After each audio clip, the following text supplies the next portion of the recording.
দর্শক দেখতে পাচ্ছেন একটি চমৎকার সড়কের পাশে পশ্চিম পাশে একটি সমুদ্র দেখা যাচ্ছে। এই সড়কটি মেরিন ড্রাইভ সড়ক। এটি চট্টগ্রামের মিরসরাইয়ের জাতীয় অর্থনৈতিক অঞ্চলের ঠিক দক্ষিণ পাশে অবস্থিত। দক্ষিণ পাশ থেকে শুরু হয়ে বিশেষ করে বড় দারোগাহাট হাটের পশ্চিম পাশে, কমরালির পশ্চিম পাশে সায়েরখালী থেকে শুরু হয়েছে মেরিন ড্রাইভ রোড, খুব চমৎকার।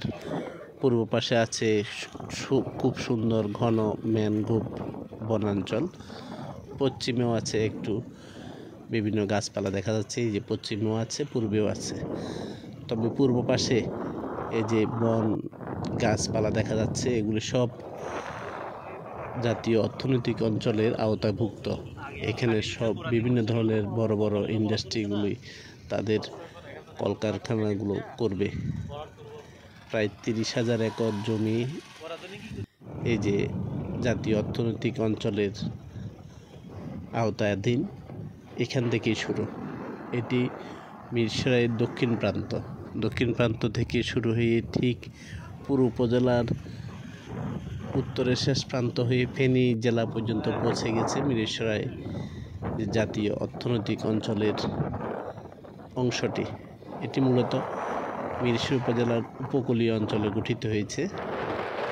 এখানে সমুদ্রের পাশে জেগে উঠা চর থেকে এই শিল্পাঞ্চল তৈরি করা হয়েছে। চরকে ভরাট করে সমুদ্র থেকে বালি উত্তোলন করে ভরাট করে বিভিন্ন ধরনের কলকারখানাকে লিজ দেওয়া হয়েছে। দেখতে পাচ্ছেন বড় বড় শিল্প কলকারখানা এখানে গড়ে উঠেছে, বিভিন্ন ধরনের ইন্ডাস্ট্রির। এই যে পাশেই আছে সমুদ্র, যেটা আমাদের সন্দ্বীপ চ্যানেল হিসেবে পরিচিত, বঙ্গোপসাগরের সন্দ্বীপ চ্যানেল। এখানে এদিক দিয়ে পোর্ট হবে, বিভিন্ন সমুদ্র বন্দর থেকে আসবে। দেখতে পাচ্ছেন জাহাজ থেকে এদিকে পাথর নামানো হচ্ছে। জাহাজ থেকে পাথর নামিয়ে কলকারখানা নিয়ে যাবে। ঠিক সমুদ্রের পাশে হওয়ায় সমুদ্র বন্দর এবং অনেকগুলি কলকারখানার কাজের সুবিধার্থে এই অঞ্চলটি প্রতিষ্ঠিত হয়েছে। এখানে বড় বড় শিল্প গ্রুপগুলি ইতিমধ্যে প্রায় 40-50টি কলকারখানা তাদের প্রোডাকশন শুরু করেছে। পাশাপাশি আরও শত শত কলকারখানা তাদের অবকাঠামো উন্নয়ন করছে। দেখতে পাচ্ছেন একটি গুরুত্বপূর্ণ অঞ্চল। মিরসরাইয়ের জাতীয় অর্থনৈতিক শিল্পাঞ্চলের জন্য এখন মিরসরাই একটি দেশের একটি বিখ্যাত উপজেলা।